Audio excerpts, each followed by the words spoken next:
Lakwena na mabunduki yake kidogo na wanajeshi wake ambao wamejihami na mawe peke yake walienda kushambulia kituo cha wanajeshi wa Museveni.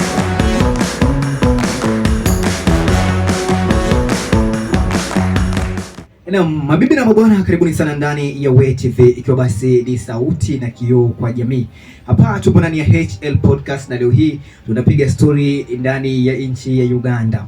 Sasa wakati ambao ulikuwa ni mwaka wa 1986 kulitokea mama mmoja kule upande wa kaskazini mwa Uganda ambao ni Northern Uganda. Hili lilikuwa ni kabila la Acholi. Mama huyu aliamka tu siku moja na akasema kwamba Roho Mtakatifu umemwingia. Roho hii mtakatifu aliita kama kwa jina Lakwena. Roho Mtakatifu Lakwena anasema kwamba alimuingia na akamwonyesha kwamba yeye ameitwa kwa jukumu kubwa sana. Kwa lugha ya Kiingereza tutasema kwamba it's a great calling. Jambo la kwanza, anasema kwamba Roho Mtakatifu aliweza kumpa uwezo wa uponyaji. Kwa hivyo Lakwena, jina la huyu mwanamama kwanza anaitwa Lakwena, lakini jina lilozaliwa nalo aliitwa Alice Ouma. Alice Ouma Lakwena, na ile roho ni Lakwena. Sasa Alice Ouma Lakwena pindi tu alipopata Roho Mtakatifu ambaye alikuwa anasema ni Lakwena amemwingia, akaanza shughuli ya kuombea watu. Pale kwao tu kwenyewe alikuwa anasema kwamba ndugu yake alikuwa hawezi kuongea vizuri, kupitia upako wa Lakwena Alice Ouma akaweza kumponya, na pindi tu hivyo akaanza kuongea vizuri. Pia dada yake alikuwa na shida ya kusikia. Pindi tu alipopata upako wa Lakwena kama anavyodai, basi dada yake akaanza kusikia vizuri. Kwa hivyo umaarufu wa Lakwena ukaanza kuongezeka hasa pale katika eneo la kaskazini mwa Uganda. Kumbuka kwamba wakati huu wa mwaka 1986 Yoweri Museveni ndo alikuwa rais wa Uganda wakati huo. Sasa katika wakati huu ile jamii ya Acholi ilikuwa inahisi kwamba imeachwa sana na serikali ya Museveni. Kwa hivyo ilikuwa rahisi kwa yeye kujivunia umaarufu. Kwa hivyo aliongeza siku zake akisema kwamba ni mponyaji. Akafungua kanisa, akaendeza kanisa lake na akapata wafuasi. Alipata wafuasi wanasiasa, akapata wafuasi wengine walikuwa wanajeshi. Kwa hivyo kupitia ule ufuasi mwingi, Lakwena anasema kwamba roho ya Mungu ilimjia tena, ikamwambia basi jukumu lake sasa ni kuhakikisha kwamba serikali ya Uganda ipo katika roho ya Lakwena, ama serikali ya Uganda ipo katika Roho Mtakatifu. Kwa hivyo mwaka huo wa 86 Lakwena akaanza kazi. Kazi yake ilikuwa ni kwenda hadi Kampala kuhakikisha kwamba anaweza kutoa Museveni mamlakani. Kwa hivyo akakusanya vijana, akakusanya wazee, akakusanya kila mtu na kuhakikisha kwamba wanaelekea kutoka kaskazini mwa Uganda hadi maeneo ya Kampala. Kwa hivyo walitembea, ni safari ambayo ilichukua siku nyingi, safari ambayo ilichukua miaka mingi na miezi mingi, na hatimaye yeye na ile jeshi lake waliweza basi kufika katikati mwa Uganda wakielekea upande wa Kampala ambao basi ni karibu na mashariki ama mashariki mwa Uganda kama sijakosea. Kuna elezo ambalo sikuwa nimeelezea hapo mwanzo, ni kwamba Lakwena alikuwa ana njia ambazo zinatatanisha, hasa njia zake za kupigana. Kulingana na alivyokuwa amesema kwamba Roho Mtakatifu amemjia, akamwambia basi Roho Mtakatifu amemwambia wanajeshi wake hawatapigana kwa mitutu ya bunduki, bali wanajeshi wake watapigana kwa uwezo wa Roho Mtakatifu. Wao atawapaka mafuta, na kila mwanajeshi au wanajeshi wake wote takriban 1000 atawapaka mafuta. Baada ya kuwapaka mafuta atawapa mawe, na haya mawe atawapaka mafuta pia yawe mawe matakatifu, na wapambanapo na wanajeshi wa Museveni, wanajeshi wa NRA, basi risasi zile zao hazingeweza kupenya katika mwili yao. Kwa hivyo ni hadithi ambayo inachekesha kidogo, hasa ukiangalia kwamba afikiana ama inauana sana na ile hadithi ya ama lile tukio ambalo lilitokea la Majimaji, ambapo watu waliamini kwamba yale maji matakatifu yangeweza basi kuwakomboa dhidi ya zile risasi za wakoloni. Kwa hivyo hapa ni mafuta matakatifu dhidi ya risasi za jeshi la Museveni. Kwa hivyo mara ya kwanza ambao walipatana na jeshi la Museveni katika ile harakati yao ya kufika Kampala, waliweza kufika katika eneo la katikati kama nilivyokuwa nimeelezea. Walipofika katika eneo la katikati mwa Uganda, basi wakapambana. Wanajeshi wa Lakwena walikuwa na mawe na maji matakatifu ama mafuta matakatifu. Wanajeshi wa National Resistance Army ya Museveni ambayo yupo mamlakani walikuwa na mititi ya bunduki. Ni vita ambavyo vilichacha sana na vilikuwa rahisi kwa wanajeshi wa Museveni ambao waliua takriban watu 350 wanajeshi wa Lakwena. Ilikuwa ni siku ya kutatanisha sana ama kutamausha sana kwa Lakwena. Kwa hivyo Lakwena akawaondoa wanajeshi wake kwa vile vita, wakaenda mafichoni kidogo. Katika ile maficha yao ilibidi sasa wale advisors wa Lakwena wamtafute, wamwambie bana, hatuwezi enda hivi kwa sababu umeona watu wangapi ambao tumewapoteza. Kwa hivyo kama endapo utarudi kwa Roho Mtakatifu, utarudi kwa Lakwena, aweze kukuonyesha jinsi gani ambavyo tunaweza enda kwa hivi vita, kwa sababu hatuwezi enda tuna mafuta. Kama ulivyoona watu 350 wameuliwa. Lakwena inasemekana kwamba alirudi kwa Mwenyezi Mungu wake, Roho Mtakatifu wake, akamwambia kwamba aanze kutafuna mabunduki. Kwa hivyo kupitia urafiki na watu kadha wa kadha, Lakwena akapata mabunduki kadha wa kadha. Kwa hivyo sasa wakaendelea, walipopata mabunduki wakaendelea na ile safari yao kuelekea hadi upande wa Kampala. Sasa katika ile safari yao wakafika hadi Jinja. Walipofika kule Jinja, mpenzi mtazamaji, Lakwena alifanya kitu ambacho kilikuwa ni kama Waingereza wanasema kwamba ni kama suicide attack. Lakwena na mabunduki yake kidogo na wanajeshi wake ambao wamejihami na mawe peke yake walienda kushambulia kituo cha wanajeshi wa Museveni. Sasa katika vile vita ambavyo vilikuwa ni vita vikali sana, vilitokea katika ile mashambulizi kwamba Lakwena ameenda kushambulia kituo cha majeshi ya NRA. Watu takriban 700 walifariki, wengine wakaumia, wengine ambao walitoroka walikuwa basi wakitoroka katika vile vijiji vya karibu. Wale wanakijiji wanawashika, wanawakamata, wanapeleka katika jeshi la Museveni.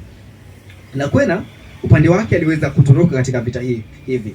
Wewe mpenzi mtazamaji na timamu zako utaelewa kwamba ilikuwa ni si uhalisia, haikuwa rahisi ama it was not possible kwa Lakwena kushinda vita hivi dhidi ya Museveni bila mabunduki na hili jeshi lake la Roho Mtakatifu. Kwa hivyo Lakwena aliweza kutorokea upande wa Kenya. Alipovuka Bogda tu aliweza kushikwa na polisi wa Kenya, na polisi wa Kenya walipomshika walimpeleka katika eneo la makazi ya wakimbizi ya Dadaab huko katika kambi ya Ifo.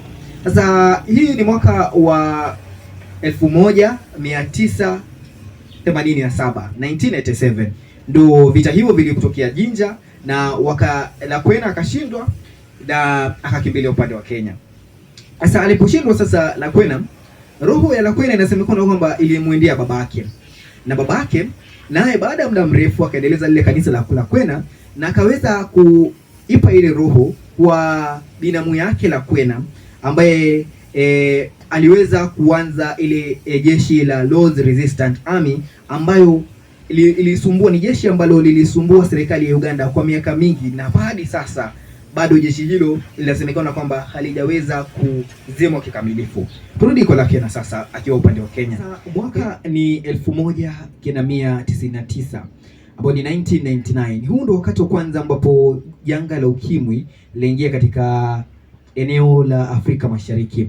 Sasa Uganda ilikuwa mojawapo ya zile nchi ambazo zilikuwa affected sana na janga hili la ukimwi. Sasa roho wa Mungu au roho ya Lakwena ikamjia tena huyu mwanamama ambaye anaitwa Alice Ouma Lakwena, ikamjia akiwa kule Ifo upande wa Dadaab. Roho hii ikamwambia basi amwandikie Museveni barua. Sasa Museveni alimwandikia Museveni barua mbili akitaka apewe ruhusa ya kurudi Uganda ili aweze wasi kuponya wale watu ambao wanaumia na ile janga la ukimwi. Katika ile barua yake pia ni barua ambayo inachekesha kidogo, kwa sababu Mama Lakwena alimwambia Museveni ama alimwandikia Museveni akimtaka aweze kumpa nafasi ama nyumba katika eneo la Kampala. Vile vile ambayo kitu ambayo kinachekesha sana ni kwamba alimwambia Museveni ampe kitita cha shilingi milioni 100 taslimu za Uganda ili asiweze kurudi upande wa Uganda. Kumbuka uhusiano wa Museveni na Lakwena si mzuri sana, kwa sababu Lakwena ni yule mtu mwanamama wa kwanza ama mtu wa kwanza aliyetaka kumngatua Museveni mamlakani. Hata kama alikuwa anatumia mawe na mafuta ya kiroho mtakatifu, lakini alikuwa ni mpinzani wake, hasa mpinzani wake katika serikali ambaye alitaka kumng'atua mamlakani. Kwa hivyo uhusiano wao haukuwa mzuri sana, lakini hapa leo baada ya miaka imepita, Lakwena anajifanya kwamba hakuna makosa yote yaliyofanyika. Anamwandikia barua Museveni akimwambia basi nataka milioni 100 za Uganda na pia nyumba nzuri, nyumba ya kifahari katika mji wa Kampala, ili basi niweze kuja kuwaponya watu Uganda. Kwa hivyo Museveni kama jinsi ambayo unachukulia story hii, pia Museveni ni kama alichukulia tu kama story akampuzilia, lakini kwa sababu ya ile vyombo vya habari vilikuwa vinamulika sana Lakwena, ilibidi basi serikali ya Museveni iweze kutuma kikosi cha watafiti wa hali ya akili waweze kuja kufanya utafiti iwapo Lakwena hapo hali swari kiakili ama hakuna shida zozote vile. Kwa hivyo kikosi ama kikundi kutoka Uganda kikafika hadi upande wa Ifo huko Dabab. Na ilipofika kikosi hichi kilipofika kule Dabab, kilifanya utafiti. Na katika ule utafiti wao waliweza kugundua kwamba Lakwena alisouma hana shida yoyote ya kiakili. Lakwena ako vizuri, tena walisema kwamba ni mtu ambaye kwa muda mrefu ameweza basi kuwa na uwezo mkubwa wa kuweza kuwahadaa watu sana. Inasemekana kwamba ukiketi na Lakwena hivi baada ya dakika 2 tu amekuhadaa na tayari umeanza kuwa mfuasi wake. Kwa hivyo inasemekana kwamba alikuwa na uwezo mkubwa sana wa kuhadaa watu, lakini jambo ambalo lilitamausha hasa wanahabari ni kwamba wale watafiti walisema kwamba Lakwena ni mtu ambaye alikuwa anapenda sana ngono. Ni kwamba yani walikuwa wanasema kwamba huyo anasema kwamba anataka kutibu ugonjwa la ukimwi, lakini Lakwena mwenyewe ni mtu ambaye hata ukiketi naye dakika 10 hata hawezi kosa kutaja mambo ya ngono. Kwa hivyo ripoti hiyo ilirudi Uganda, na hivyo basi serikali ya Uganda basi ikaendelea kumpuzia Lakwena. Kwa hivyo tusonge mbele, kisegere mbele hadi mwaka wa 2000 sasa, mwaka 2007. Huu ni wakati ambapo kulikuwa na matukio mengi ya kisiasa yalitokea nchini, lakini jambo ambalo lilikuwa kubwa sana hasa katika historia la Lakwena ni kwamba huu ndio mwaka ambao Lakwena aliweza kugonjeka. Baada ya muda mfupi tu, haijulikani kwamba aligonjeka na ugonjwa upi, lakini baada ya muda mfupi tu Lakwena aliweza kuiaga dunia katika kambi ya Dabab, huko katika kambi ya Ifo upande wa Dabab, ikiwa basi ni nchini Kenya. Kwa hivyo mazishi yake yalikuwa tata kwa sababu baadhi ya raia wa Uganda walikuwa sana wanataka Lakwena aweze kupelekwa upande wa Uganda haraka iwezekanavyo. Kwa hivyo ni jambo ambalo liliweza kutamausha. Kwa sababu gani? Ni jambo ambalo liliweza kuwa ni jambo ambalo lilikuwa gumu kidogo, kwa sababu serikali ya Uganda inajaribu kuhakikisha kwamba watu hawamfanyi Lakwena awe mataya. Lakini watu walikuwa wanapenda Lakwena sana, wanataka kumuona, wanataka azikwe sana.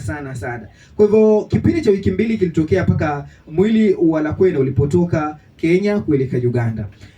Lakwena kwa sababu ya ile hadhi ya katika historia ya Uganda aliweza basi kupelekwa katika makavazi ya Leaf Funeral Home. Vile vile Lakwena baada ya wiki 2 zilipofika alirudishwa hadi katika uwanja wa Kampala, na katika ile uwanja wa ndege wa Kampala Lakwena aliweza kupokelewa na mamia ya wafuasi wake, lakini wanajeshi wa Museveni waliweka ulinzi wa hali ya juu sana. Wanajeshi wa Museveni walihakikisha kwamba hata mita 100 kwa ule mwili wake ulipo hakukuwa na hata raia mmoja. Kwa hivyo kulikuwa na hali ya hatari sana upande wa Uganda, kwa sababu wakati huo jeshi la NRM lilikuwa limeshika doria sana. Kwa sababu ya zile hali za kiusalama, mwili wa Lakwena uliweza basi kupelekwa na ulinzi mkali wa jeshi hadi upande wa kaskazini mwa Uganda, ambapo aliweza basi kuzikwa mwaka huo wa mwaka 2027. Ikumbuke kwamba Lakwena alizikwa na watu kidogo sana kwa sababu ya ile hali ya uoga, uoga ambayo ilisababishwa na ulinzi mkali wa jeshi la Museveni. Na Museveni alipoweza kumshinda kabisa mama huyu Lakwena, alijenga shule upande wa Jinja, na akaisema kwamba shule hii imejengwa kwa kusherehekea au kushindwa kwa Lakwena, ambaye basi alikuwa ni mwana ama kiongozi wa the Holy Spirit Movement. Hii ni mojawapo ya political moments ambazo zimekuwa za kusikitisha sana katika historia ya Uganda. Zaidi ya watu 1000 na waliweza kufariki kwa sababu ya kuamini kwamba Lakwena anaweza kuwasaidia dhidi